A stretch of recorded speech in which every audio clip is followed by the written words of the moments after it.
कहीं मासूम बच्चे डर के मारे मम्मी मम्मी कहते हुए रो रहे हैं, तो कहीं एक साथ कई स्कूल बसें पानी में फंसी नजर आ रही हैं। ये तस्वीरें किसी बाढ़ प्रभावित दूर दराज इलाके की नहीं है, ये बल्कि उस शहर की तस्वीरें हैं जहां देश की कुछ सबसे महंगी प्रॉपर्टीज़ हैं, आलीशान इमारतें हैं, बड़ी बड़ी कंपनियों के दफ्तर हैं और चमचमाती सड़कों के दावे हैं। लेकिन बारिश की कुछ घंटों की मार पड़ते ही शहर की चमक के नीचे छिपी बदहाल प्लानिंग और कमज़ोर इंफ्रास्ट्रक्चर सामने आ ही जाता है।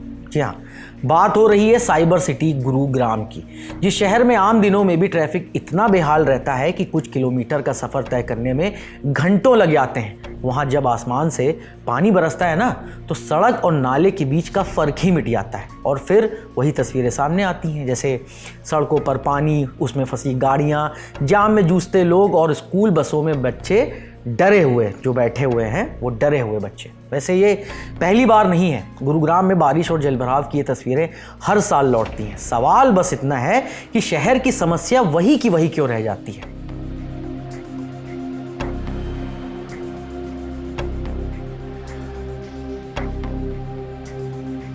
जैसे 24 अगस्त को दिल्ली एनसीआर में तेज बारिश हुई थी, इसके बाद गुरुग्राम के कई इलाकों में भारी जलभराव देखने को मिला। सड़कों पर इतना पानी भर गया था कि कई जगह गाड़ियां फंस गईं और लोगों को घंटों परेशान होना पड़ा।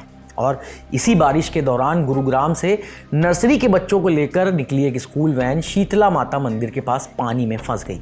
बताया जा रहा है कि वैन चालक करीब 1:30 बजे बच्चों को लेकर स्कूल से निकला था, लेकिन सड़क पर भरे पानी के बीच वैन बंद हो गई। इसके बाद ड्राइवर ने एक एक कर बच्चों को वैन से बाहर निकाला और पास की एक प्रसाद की दुकान में बैठा दिया। लेकिन बाहर चारों तरफ भरा पानी और लगातार बारिश का मंजर देख बच्चे डर गए। कुछ ही देर में कई बच्चे रोने बिलखने लगे, अपनी घर वालों को याद करने लगे।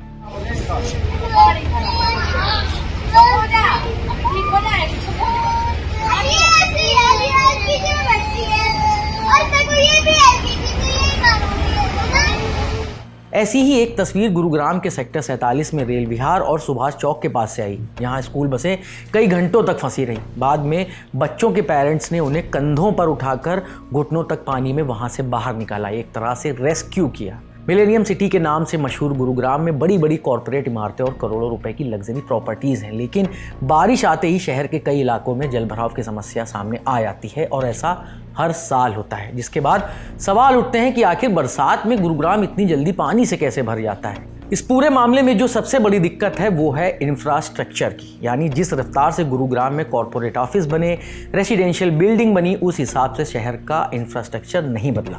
तो हुआ ये कि सड़कें तो वही हैं, लेकिन सड़कों पर गाड़ी का लोड ज़्यादा हो गया।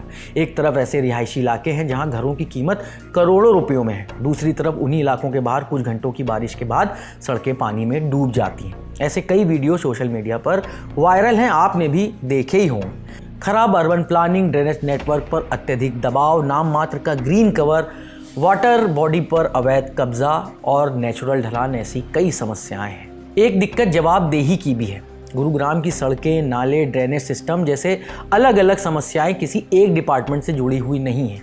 कहीं जीएमडीए जिम्मेदार है, कहीं एमसीजी, तो कहीं पीडब्ल्यूडी, तो कहीं दूसरी सरकारी एजेंसियां। ऐसे में जलभराव होने पर यह तय करना भी मुश्किल हो जाता है कि कार्रवाई कौन करेगा। इन एजेंसियों के बीच बेहतर तालमेल ना होने की वजह से राहत कार्य में देरी होती है, वो अलग, और खामियाजा इसका जनता को भुगतना पड़ता है।